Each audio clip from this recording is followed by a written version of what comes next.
I am going to tell you what Utopian Quests are and why you might be interested in doing one.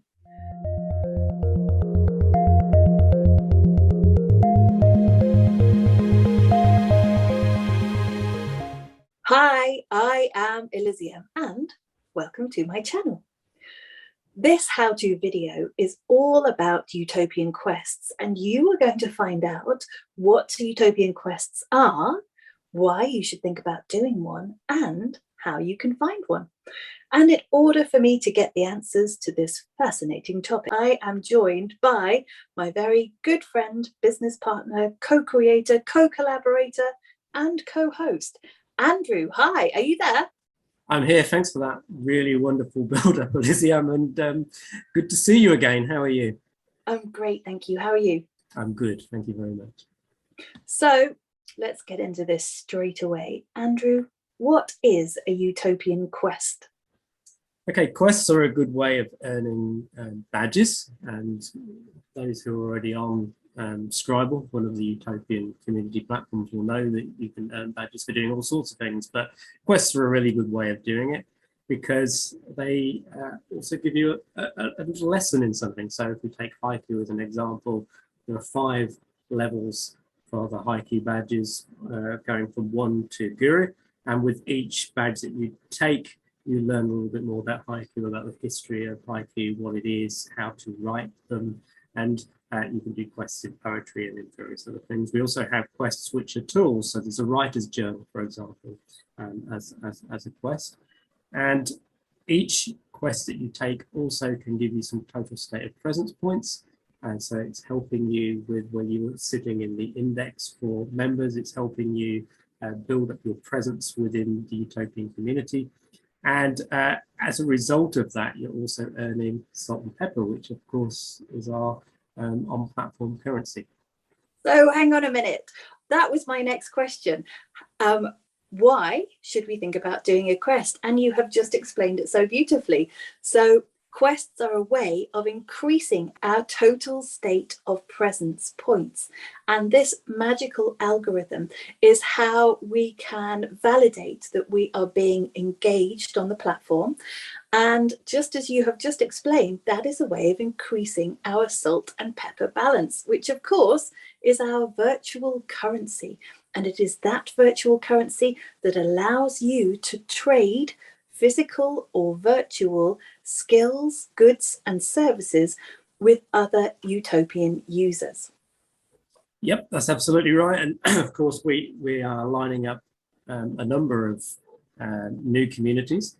And I think within the next 12 months, the amount of places you'll be able to use salt and pepper will have grown quite significantly. So it'll be a very useful currency to have in your back pocket.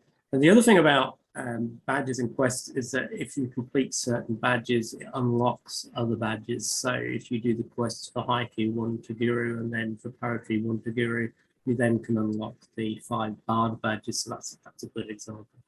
It's a very cool example. And just to pick up on something that you said before, these quests could be on any subject. So of course, at the moment, we're talking about Scribble. Other Utopian platforms on other topics can have a multitude of quests which relate to those communities.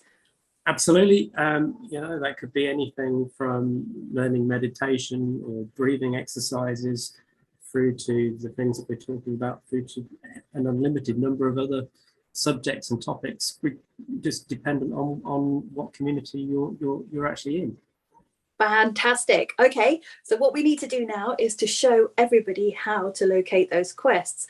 I will navigate on screen whilst you give directions. Okay, thanks for that, Eliziam. So if you want to first of all click on quests up in the main menu bar, and now you'll see that there's a whole number of different quests that have loaded.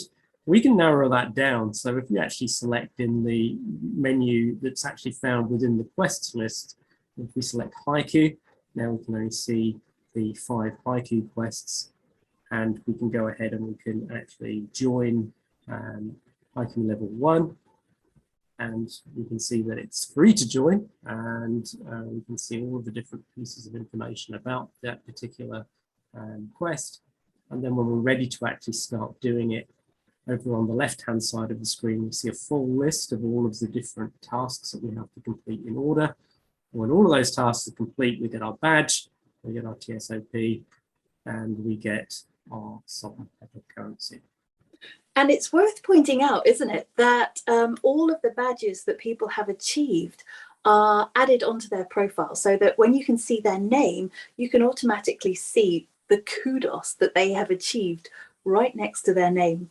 Well, I think that given we're talking about kudos and badges, yeah, let's have a look at your profile. And again, you are #1 at the moment in the TSOP list. You've overtaken me and you have more badges than I do. So let's take a look at your profile. And yes, we can see over here on the left-hand side, here's all your badges.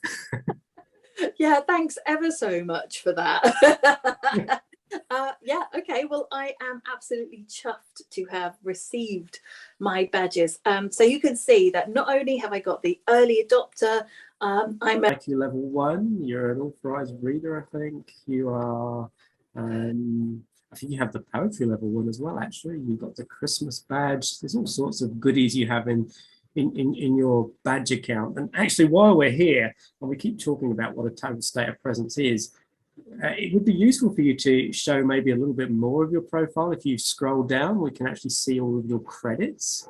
We talk a lot about how Scribble profiles are a good way of showing evidentially that you are good at something, or that you have evidence to prove that you've been doing something. And if you actually scroll down, we can actually see here are all your white papers that you've been collaborating in and your videos that you've been working on. And actually, if we click on one of these, and let's choose, for example, one of your videos, and you can see now we're being taken through to the library, and likewise it links back the other way. So if you're in the library and you're viewing something, you can actually click on the profile of the author or the co-author, and it will take you to their profile. So we're all about giving our members as much exposure and as much promotion as possible, and doing so in a way that's entirely evidential. Well, thank you ever so much for talking through that for me. What I think is useful to say is that if I were creating these videos in order to charge for them, I could do that through a Utopian platform, that this would accept me charging and taking payment for those videos. And it's also worth pointing out that the algorithm is weighted in such a way that anything creative and collaborative is given a very high weight. So value-wise, that's how to get your balance up. Yeah, absolutely. And also, if we just slip back into the libraries, and if we choose one of the white papers, just as an example, we can actually see that another choice that our authors and content creators have is that they can actually charge salt and pepper for their products. And in this case, with the white papers, we do charge one salt and pepper for them. So we can actually see that it's actually possible to purchase through the system for salt and pepper. Or if we actually go off now and we choose one of the books that's available in the system, we can actually see that this book here, it is actually being pulled in from Amazon. And if we click down here on this Amazon link, we're actually taken to the page where the book can be purchased. So if you are an author or a poet or anyone who's selling content on another platform, you can actually link that into the Scribble library and use that as an advert to sell your product. Something else you'll notice here in the library, you can actually write reviews and you can do ratings. So if you're an author, for example, trying to get some ratings or reviews for your book, this is another way for you to do so. It's just amazing. In fact, it is too cool for school. And this is something that I just wanted to pick up on, because we haven't spoken very much about what a fantastic tool Utopian is for educators. And in fact, being able to offer quests like this is an amazing package in terms of education. So very often schools and colleges and universities will have a learning platform installed, And this is an alternative to one of those traditional platforms. And what makes it different is that it really does, it's wired for engagement. It encourages participation by rewarding people for being present, for being engaged, for being creative, and for being collaborative. And look, this TSOP is the proof that that actually works. Yep, absolutely. And quests can be something really simple or something complex. It can be a course that includes videos and has an exam at the end.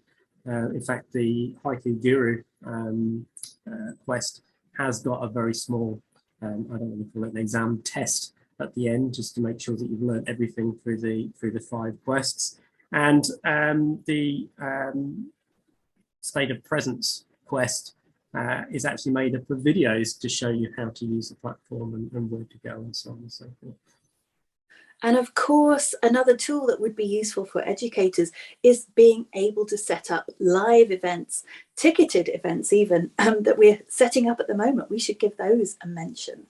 Yep, if we pop over to the main menu again, Eliziam, if you want to just select events, and there you can see our first 3 events listed. We have the Robbie Burns night, we have the Valentine's Slam, and we've of course got the World Poetry Day event as well in March. And if you want to, for example, select one of those, and then you can see that you can read all about the event. And it's also possible for you to scroll to the bottom, you can select how many tickets you would like to buy. And in this case, the tickets are free, but they don't have to be. If you're using this platform to create paid for events, you can charge if you wish for them. And if you select the number of tickets, and then it's just a simple case. So if those tickets are emailed through and together with the access details, because they are digital events, but they don't have to be. You can obviously use this to distribute paper tickets, even with barcodes for face-to-face or actual live events that you actually go to. And there is actually also the ability through the platform to do invitation events. So even things like weddings, parties, whatever, you can actually distribute invitations through this system too. That's amazing. It's truly mind-blowing when you start thinking about the amount of possibilities that this technology has got. I think that we have probably blown enough minds for one day. What do you think? I think that's more than enough for one day, I think. But there is just enough time for me to thank you for liking, subscribing, and putting that bell notification on so that you never miss an episode. And remember, if you like this channel, don't tell me, tell your friends. I'll see you next time.